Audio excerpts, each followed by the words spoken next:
Hey everyone, this is Bulba Trainer. Before I begin, I want to mention that this video may contain spoilers for Pokémon Sword and Shield, the Crown Tundra, and Isle of Armor expansions. If you don't want to hear spoilers, then I request that you wait to start this video until you've played through the entire story. Like everyone else, I've been busy having fun in the Crown Tundra, seeing the new Pokémon, going through the story, and going on Dynamax adventures. Honestly, this video isn't exactly meant to be a review of the games, but this is some of the best the series has been in a while for me. The Dynamax adventures in particular provide a really unique challenge that the games on their own haven't done in a long time. But the main focus of the Crown Tundra expansion has been the legendary Pokémon available, and honestly, I don't think they did too bad, and it seems like a lot of people agree.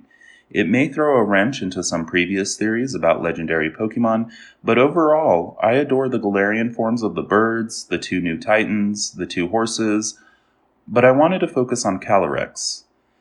So I think it's fair to say that this former king got a bit of mixed reception when it was first revealed. The legs seemed weird, its head is too big, and what's the story? Of course, now that we've gotten that story, we've seen that it levitates rather than walks, and the fact that its head seems to be fair game in-game, it's getting a little bit more love, especially when it has that shocked expression. But I wanted to go a bit deeper into its lore. I wanted to know where it came from. It's an interesting little Pokemon, obviously powerful, previously a king, and has no respect for people's free will. Like, oh, I'm just going to possess people whenever it suits my fancy. Rude. But it's cute, and I'm not judging it too harshly. Where could it have come from, though? Well, I've seen some people draw some similarities to King Arthur, same region, same regality, similar returning lore, but only similar.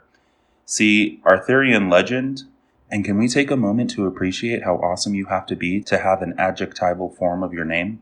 Says that King Arthur will return in Britain's greatest hour of need. Calyrex likewise returns, but not for any particular reason other than you happen to fix its statue. The Crown Tundra has an NPC who makes a point to say that she's busy doing nothing. It's not exactly a war zone.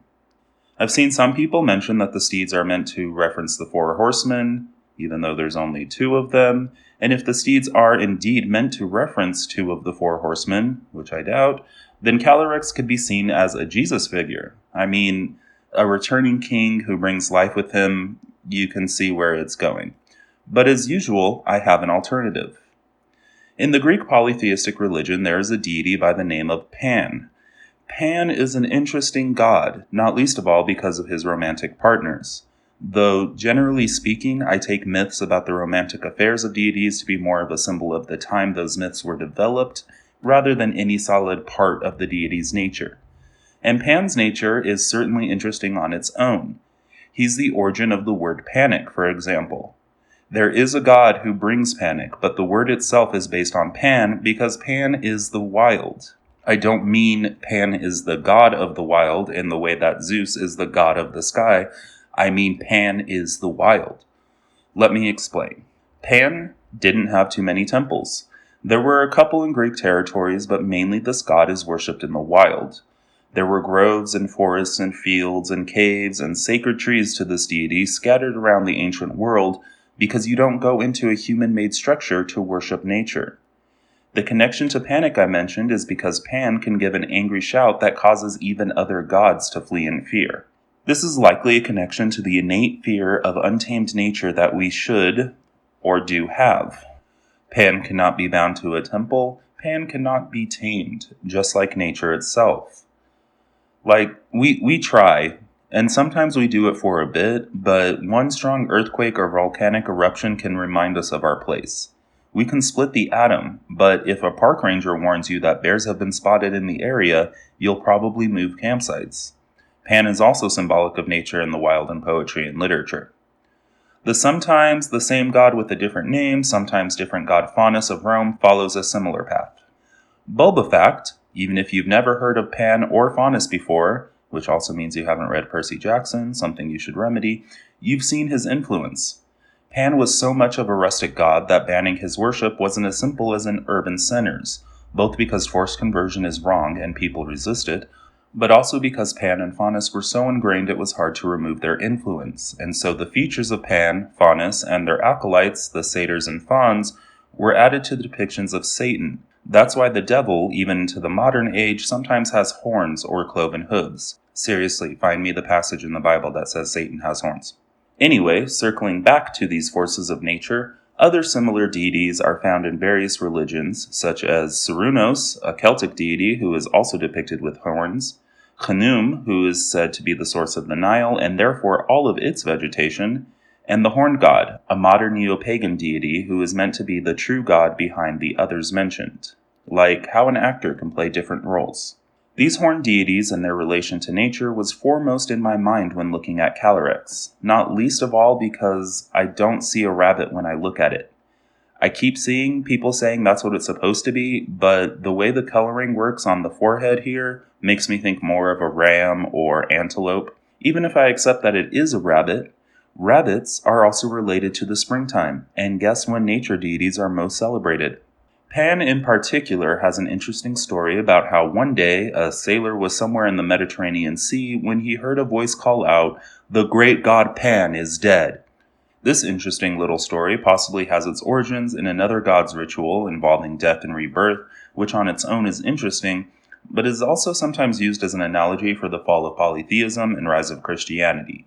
However, it has also been used as a sort of warning by others, in which Pan is indeed dead because our devotion to care for the wild has also died, and we could be awaiting his return for when we can once again respect nature.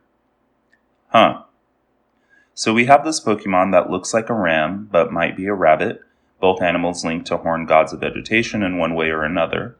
We have a story related to one of these gods about the decline and possible death of that deity, after which a new set of beliefs took over.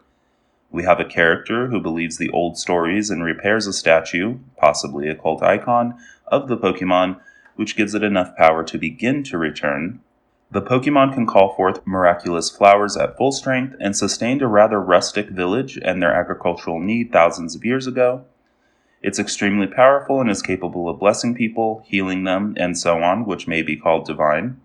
Calyrex is said to show no mercy to those who oppose it, and Pan had his panic shout for those who opposed him, which, as someone who has panic attacks, I can tell you, they're not merciful. Calyrex was king of a particular region, and Pan had his main cult in Arcadia, where nomads who worshipped him lived in the mountains, and though Pan wasn't their king, he had significant influence. Calyrex is the only one who can tame Glasstrier and Spectrier, who can both be seen as personifications of the wild brutality of nature, with one being the unstoppable force of death, and one being the harsh reality that nature can take back whatever it wants. Only something equally as untamable can control them.